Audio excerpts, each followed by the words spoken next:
저는 원래 외과 전공의 시절 또 이제 전문의가 된 이후에 한 10여 년 이상 인공망을 쓰지 않는 옛날 방식의 탈장 수술을 이제 해왔습니다. 그러다가 2000년도 들어서면서 국내 인공망 탈장 수술이 소개되고 그때 제가 저도 이제 인공망 탈장 수술을 국내에서 이렇게 활발히 시행되는데 어떻게 보면 일조를 했다고 볼 수 있습니다.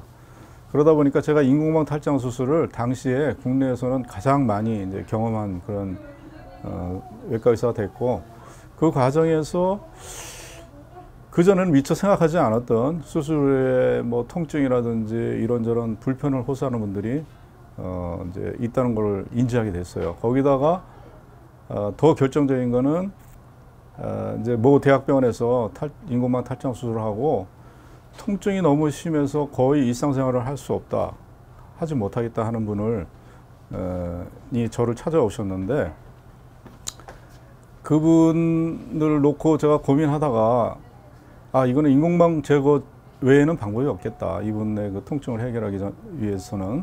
그래서 그분께 그런 말씀을 다 드리고 그분 동의하에 인공망 제거 수술을 처음으로 시행했습니다. 그 수술을 시행하면서 인공망이 우리 몸속에 들어 있을 때 얼마나 심각하게 주변 조직들에 엉겨붙고 얼마나 그걸 제거하는 수술이 얼마나 위험한가, 이걸 제가 경험을 한 이후에 도저히 인공망은 다시는 쓰면 안 되겠다, 이런 결심을 하게 됐어요. 그래서 그때부터 제가 인공망 쓰지 않는 이런 이제 새로운, 그러나 과거에 하던 방법은 재벌이 많았기 때문에 과거에 하던 방법을 벗어나서, 그러면서도 인공망을 안 쓰면서 재발도 적고 후유증도 적은 수술법이 없을까 하고 그때부터 이제 연구를 해서 지금에 이르는 거죠. 이제 인공망이라고 그러는데 그것이 사실은 그 모기장하고 똑같은 성분의 똑같은 모양으로 만든 겁니다. 그래서 실제로 아프리카에서는 그걸 잘라서 소독해서 이제 탈장 수술에 사용하기도 하고요. 그게 플라스틱이에요, 이제 한마디로. 그러니까 그걸 이제 몸에 넣다 보니까 이제 여러 가지 문제가 생기는데, 이 인공망이 이제 최초로 문제가 됐던 거는 여성들 요실금 수술에서 이게 문제가 됐습니다. 요실금에 이제 그 요도를 이렇게 좀 당겨주는 재료로 그 메쉬를 사용했는데, 이것 때문에 굉장히 심각한 이제 사회 문제가 돼서, 이거는 뭐 미국이나 뭐 호주나 또 영국 같은 데서는 이제 국회 차원에서도 이 부분에 대해서 청문회도 했을 정도로 심각하게 다뤄진 문제고, 또 최근에는 호주에서는 5월 1일을 인공망 바로 알기 날, 이런 식으로 명명해서 집중 조명을 또 하고 있는 것으로 알고 있습니다. 그리고 이제 미국 FDA에서도 관련해서 여러 가지 그 의사들한테 그 설명 의무라든지 또 문제된 제품들에 대한 인공망 제품들에 대한 리콜도 이제 여러 차례 시행한 바 있습니다.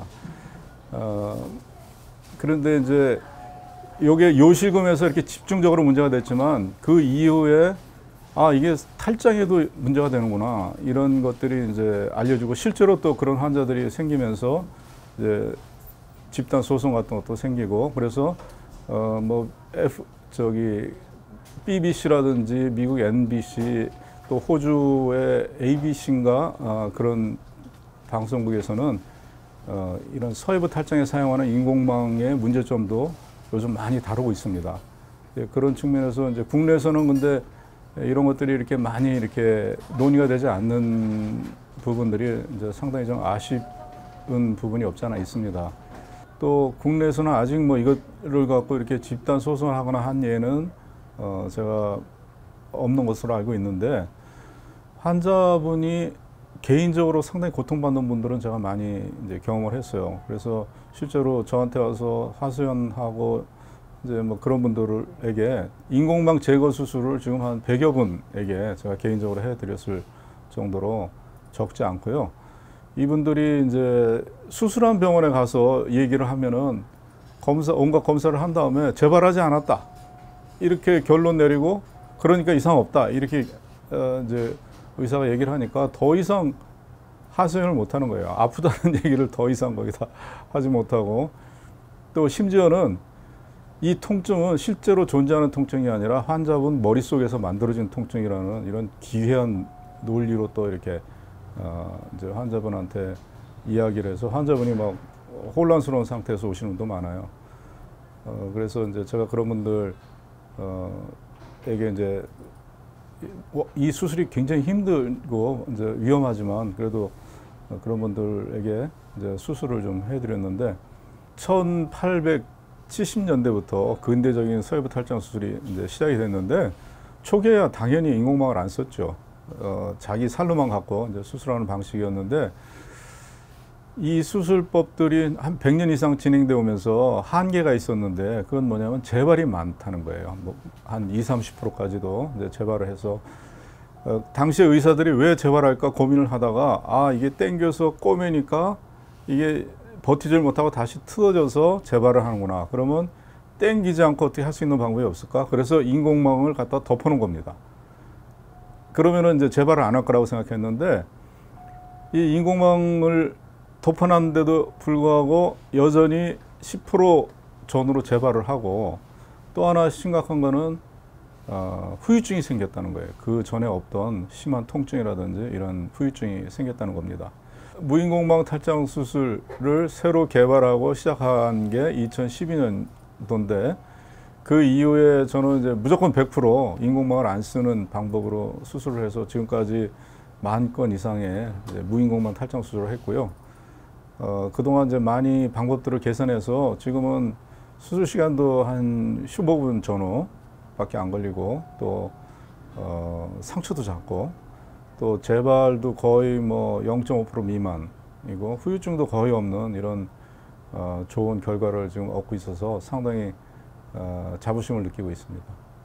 우리가 개발한 탈장 수술을 강 리페어라고 저희들이 이제 이렇게 이름을 붙였는데 그게 제가 어디서 뭐 보고 한 것도 아니고 이제 계속 발전시켜 나가는 과정이기 때문에 수술법을 계속 이제 개선해 나갈 필요가 있습니다. 그래서 저희 병원에 또 외과 의사 여러분이 계시니까 같이 이런 것들을 이제 경험을 공유하고 또 의견들을 서로 취합해 가면서 더 이제 완벽한 수술법.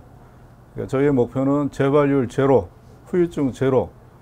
뭐 이게 가능할지 모르겠지만 그 목표를 향해서 수술법을 계속 발전시켜 나가고 또 하나는 이제 기회가 되면은 이 수술법을 이제 또 논문으로 또 해서 발표도 하고 또 보급하는 그런 역할까지 담당하기 위해서 강탈장 연구소를 만들었습니다.